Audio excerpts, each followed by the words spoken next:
Hi friends, എല്ലാവർക്കും മെനാട്സിൻ്റെ പുതിയൊരു വീഡിയോയിലേക്ക് സ്വാഗതം. കഴിഞ്ഞ വീഡിയോയുടെ കണ്ടിന്യൂഷനാണ് ഈ ഒരു വീഡിയോ. അപ്പോൾ പാർട്ട് 1 കാണാത്തവരുണ്ടെങ്കിൽ കണ്ടു നോക്കാം കേട്ടോ. ഹാരിയുടെ ജനനത്തോടെ ചാൾസ് ഡയാനയിൽ നിന്ന് പൂർണ്ണമായും അകന്ന കാലത്താണ് കൊട്ടാരത്തിന്റെ റോയൽ പ്രൊട്ടക്ഷൻ സ്ക്വാഡിലുണ്ടായിരുന്ന ബെറി ആൽബർട്ട് മനാക്കയുമായി ഡയാന സൗഹൃദം തുടങ്ങുന്നത്. 85-ൽ മനാക്കെ ഡയാനയുടെ ബോഡിഗാർഡായി എത്തി. എന്നാൽ 87-ൽ ഒരു വാഹനാപകടത്തിൽ മനാക്കെ കൊല്ലപ്പെട്ടു. അതൊരു ആസൂത്രിത കൊലപാതകമാണെന്ന തരത്തിൽ പ്രതികരണങ്ങളുണ്ടായി. 86-ൽ ഡയാന ബ്രിട്ടീഷ് കുതിരപ്പടയിലെ ഉദ്യോഗസ്ഥൻ ജെയിംസ് ഹെവിറ്റുമായി പ്രണയത്തിലായി. ഡയാനയെ കുതിരസവാരി പരിശീലിപ്പിക്കാൻ എത്തിയതായിരുന്നു ഹെവിറ്റ്. 86 മുതൽ 91 വരെ അവരുടെ പ്രണയബന്ധം നീണ്ടുനിന്നതായാണ് റിപ്പോർട്ടുകൾ. വർഷം കഴിയുന്തോറും ചാൾസും ഡയാനയും കൂടുതൽ അകന്നു. ഒടുവിൽ ചാൾസിന് കാമലിയയുമായുള്ള തന്റെ വിവാഹേതര ബന്ധത്തെക്കുറിച്ച് ഡയാനയോട് തുറന്നു സമ്മതിക്കേണ്ടി വന്നു. അതൊരു പരസ്യമായ രഹസ്യമായിരുന്നെങ്കിലും കാര്യങ്ങളുടെ പരിസമാപ്തിക്ക് ഒരു തുറന്നുപറച്ചിൽ അനിവാര്യമായിരുന്നു. 92 എത്തിയപ്പോൾ വേർപിരിയണമെന്ന ആവശ്യവുമായി ചാൾസ് രാജ്ഞിയെ സമീപിച്ചു. എന്നാൽ ചാൾസിന്റെ ആവശ്യം രാജ്ഞി നിരസിക്കുകയാണ് ഉണ്ടായത്. കൊട്ടാരത്തിനുണ്ടാകുന്ന നാണക്കേട് ചൂണ്ടിക്കാട്ടിയായിരുന്നു ആ നിരാകരണം. 1992 അവസാനമാകുമ്പോഴേക്ക് രാജ്ഞിക്ക് വേർപിരിയലിന് സമ്മതം മൂളേണ്ടി വന്നു. അതോടെ ചാൾസും ഡയാനയും വേർപിരിഞ്ഞ് താമസം തുടങ്ങി. ഇതിനിടയിലാണ് ബാല്യകാല സുഹൃത്ത് ഗിൽബയുമായി ഡയാന പ്രണയത്തിലാണെന്ന ആരോപണം ഉയർന്നത്. അയാൾ ഒരു കാർ ഡീലറായിരുന്നു. ഇരുവരുടെയും ഫോൺ സംഭാഷണം പുറത്തായത് വിവാദങ്ങൾ ആളിക്കത്തിച്ചു. ഗിൽബയുമായുള്ള ബന്ധം വൈകാതെ അവസാനിക്കുകയും പാകിസ്ഥാൻ സ്വദേശിയും ശസ്ത്രക്രിയ വിദഗ്ധനുമായ ഹസ്നത് ഖാനുമായി ഡയാന പ്രണയത്തിലാവുകയും ചെയ്തു. ഹസ്നത്തിനെ വിവാഹം കഴിക്കാൻ ഡയാന ആഗ്രഹിച്ചിരുന്നു. എന്നാൽ ബന്ധം പരസ്യപ്പെടുത്തുവാൻ ഹസ്നത് മടിച്ചു. കൊട്ടാരത്തെ ഭയന്നിട്ടാണ് ഹസ്നത് മൗനിയായതെന്ന ആരോപണം ഉയർന്നു. ചാൾസുമായി വേർപിരിഞ്ഞു താമസിച്ച ഡയാന മാധ്യമങ്ങളോട് പ്രതികരിക്കുന്നത് ഒഴിവാക്കി. പക്ഷേ 1995-ൽ BBC-ക്ക് അവർ ഒരു അഭിമുഖം നൽകി. കാമലിയും ചാൾസും തമ്മിലുള്ള ബന്ധത്തെക്കുറിച്ചും തന്റെ പ്രണയബന്ധങ്ങളെക്കുറിച്ചും വിവാദങ്ങളെക്കുറിച്ചും മറയേതുമില്ലാതെ അവർ വെളിപ്പെടുത്തി. മക്കളെക്കുറിച്ച് ചോദിച്ചപ്പോൾ ഡയാന പൊട്ടിക്കരഞ്ഞു. കാമലിയെക്കുറിച്ച് ഞാൻ എന്റെ മക്കളോട് ഒന്നും പറഞ്ഞിട്ടില്ല. കാരണം എന്നെങ്കിലും ഒരിക്കൽ അവർ എന്റെ കുട്ടികളുടെ രണ്ടാനമ്മയായി വരുമെന്ന് എനിക്കറിയാമായിരുന്നു. അത് ശരിയെന്ന് കാലം തെളിയിക്കുകയും ചെയ്തു. ചാൾസുമായി വിവാഹമോചനത്തിന് അവർ ഇഷ്ടപ്പെട്ടിരുന്നില്ല.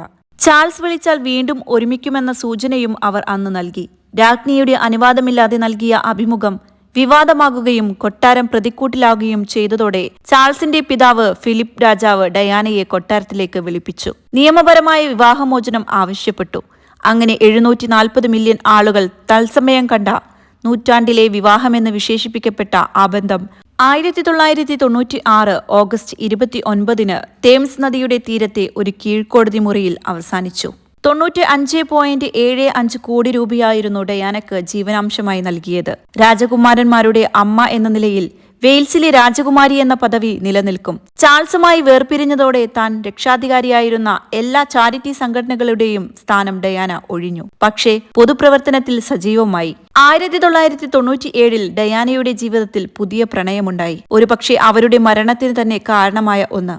ബ്രിട്ടീഷ് രാജകുടുംബത്തിന്റെ പഴയ സുഹൃത്തും പാരീസിലെ റിസ്റ്റ് ഹോട്ടൽ ഉടമയുമായ ഈജിപ്ഷ്യൻ വംശജൻ മുഹമ്മദ് അൽ ഫയാദിന്റെ പുത്രൻ ദോദി അൽ ഫയാദായിരുന്നു കാമുകൻ. ഹോളിവുഡിലെ പ്രശസ്ത സിനിമാ നിർമ്മാതാവായിരുന്നു അയാൾ. ഡയാനയുടെ പിതാവിന്റെ അടുത്ത സുഹൃത്തു കൂടിയായിരുന്നു മുഹമ്മദ് അൽ ഫയാദ്. ഡയാനയുടെ പിതാവിന്റെ മരണത്തോടെ ഇയാൾ ഡയാനയുമായി കൂടുതൽ അടുത്തു. ഡയാനയുടെ ഏറ്റവും പ്രിയപ്പെട്ട ഇടങ്ങളിൽ ഒന്നാണ് പാരീസ്. ഓഗസ്റ്റ് 30-ന് ഡയാനയും ദോദിയും കൂടി ഒരു സ്വകാര്യ ജെറ്റിൽ പാരീസിലെത്തി. ലണ്ടനിലേക്ക് പോകുന്നതിനിടയിൽ ഇരുവരും പാരീസിൽ ഇറങ്ങിയതായിരുന്നു. പാരീസിലെ ഒന്നിച്ചു ചെലവഴിക്കുന്ന മനോഹര സായാഹ്നമായിരുന്നു ഇരുവരുടെയും മനസ്സിൽ. ഈഫൽ ഗോപുരത്തിന് തൊട്ടടുത്തുള്ള അൽ ഫയദിന്റെ ഉടമസ്ഥതയിലുള്ള റെസ്റ്റ് ഹോട്ടലിലായിരുന്നു താമസിക്കാനായി ഇവർ തിരഞ്ഞെടുത്തത്. ഡയാനയും ദോദിയും എത്തിയെന്ന് രഹസ്യവിവരം ലഭിച്ചതോടെ പാപ്പരാസികൾ ഹോട്ടലിന് ചുറ്റും തമ്പടിച്ചു. ഹോട്ടലിൽ എത്തിയ ദോദി അടുത്തുള്ള ജ്വല്ലറിയിൽ പോയി. വൈകാതെ 2 മോതിരങ്ങൾ ജ്വല്ലറി അധികൃതർ ഹോട്ടലിൽ എത്തിച്ചു. വൈകിട്ട് 7 മണിയാകാറായപ്പോൾ ഇരുവരും ഹോട്ടലിന്റെ സമീപത്തുള്ള അൽഫൈദിന്റെ അപ്പാർട്ട്മെന്റിലേക്ക് ഇറങ്ങിയെങ്കിലും പാപ്പരാസികളുടെ എണ്ണം കൂടിയതോടെ ഡയാനയും ദോദിയും ഹോട്ടലിൽ തിരികെ എത്തി. 3 തവണ റെസ്റ്റ് ഹോട്ടലിന്റെ സെക്യൂരിറ്റി തലവൻ ഹെൻറി പോൾ പാപ്പരാസികളോട് മടങ്ങിപ്പോകാൻ ആവശ്യപ്പെട്ടെങ്കിലും ഫലമുണ്ടായില്ല. 11:45-ഓടെ ഹെൻറി പോളിന്റെ നിർദ്ദേശപ്രകാരം പാപ്പരാസികളുടെ പ്രതികരണം അറിയാനായി ഒരു മേഴ്സിഡസും ഒരു റേഞ്ച് റോവറും ഹോട്ടലിന്റെ മുൻ ഗേറ്റിലൂടെ പുറത്തേക്ക് പോയി. 12 മണിയോടെ അപ്പാർട്ട്മെന്റിലേക്ക് പോകാൻ ദോദിയും ഡയാനയും ഹെൻറി പോളും ഡയാനയുടെ ബോഡിഗാർഡ് ട്രിവർ റീസ് ജോൺസും ഇറങ്ങി. ഡയാന വളരെ സന്തോഷവതിയായിരുന്നു. ദോദി ഡയാനയെ ചേർത്തു പിടിച്ചിട്ടുണ്ടായിരുന്നു. ഇരുവരും ഹോട്ടലിന്റെ പിന്നിലൂടെ പുറത്തേക്കിറങ്ങി. ഡയാനയും ധോതിയും ഹെൻറി പോൾ നിർദ്ദേശിച്ച പ്രകാരം ബെൻസ് ക്ലാസ്സിൽ പ്രവേശിച്ചു. പിൻസീറ്റിൽ ഡയാനയും ധോതിയും ഇരുന്നു. വാഹനം ഓടിച്ചത് ഹെൻറി പോളായിരുന്നു. മുൻ സീറ്റിൽ സമീപത്തായി റിസ് ജോൺസും. 12:20 യാത്ര തുടങ്ങിയ വാഹനം 12:23 അതിവേഗം പോണ്ട് ടു അൽമ ടണലിലേക്ക് പ്രവേശിച്ചു. നിമിഷങ്ങൾക്കുള്ളിലാണ് ടണലിൽ നിന്ന് വലിയൊരു പ്രകാശവും ശബ്ദവും ഉയർന്നത്. വാഹനം ടണലിന്റെ 13 നമ്പർ തൂണിൽ ഇടിച്ചിരുന്നു. അപ്പോൾ വാഹനത്തിന്റെ വേഗത 105 കടന്നിരുന്നു. അത് ടണലിൽ അനുവദനീയമായ വേഗതയുടെ ഇരട്ടിയായിരുന്നു. ധോതിയും ഹെൻറി പോളും തൽക്ഷണം മരിച്ചു. നിമിഷനേരം കൊണ്ട് പാപ്പരാസി ഫോട്ടോഗ്രാഫർമാർ അപകടസ്ഥലം വളഞ്ഞു. അവർ ഡയാനയുടെയും ധോതിയുടെയും ചിത്രങ്ങൾ പകർത്തിക്കൊണ്ടേയിരുന്നു. ഫോട്ടോഗ്രാഫർമാരെ നിയന്ത്രിക്കാൻ പോലീസ് ബുദ്ധിമുട്ടി. ഡയാനയുടെ ശരീരത്തിൽ പ്രത്യക്ഷത്തിൽ പരിക്കുകളൊന്നും ഉണ്ടായിരുന്നില്ല. അർദ്ധബോധാവസ്ഥയിലായിരുന്ന അവർ ഇടയ്ക്കിടയ്ക്ക് "ഓ മൈ ഗോഡ്" എന്ന് ആവർത്തിച്ചു പറയുന്നുണ്ടായിരുന്നു. ഫോട്ടോഗ്രാഫർമാർ ആർത്തിയോടെ ക്യാമറ കണ്ണുകൾ തുറന്നപ്പോൾ അവർ "ലീവ് മീ എലോൺ" എന്ന് വിലപിച്ചു. വാഹനത്തിൽ നിന്ന് മാറ്റുന്നതിനിടെ ഡയാനക്ക് ഹൃദയാഘാതമുണ്ടായി. അപകടം നടന്ന് 2 മണിയോടെ അവരെ ഹോസ്പിറ്റലിലേക്ക് മാറ്റി.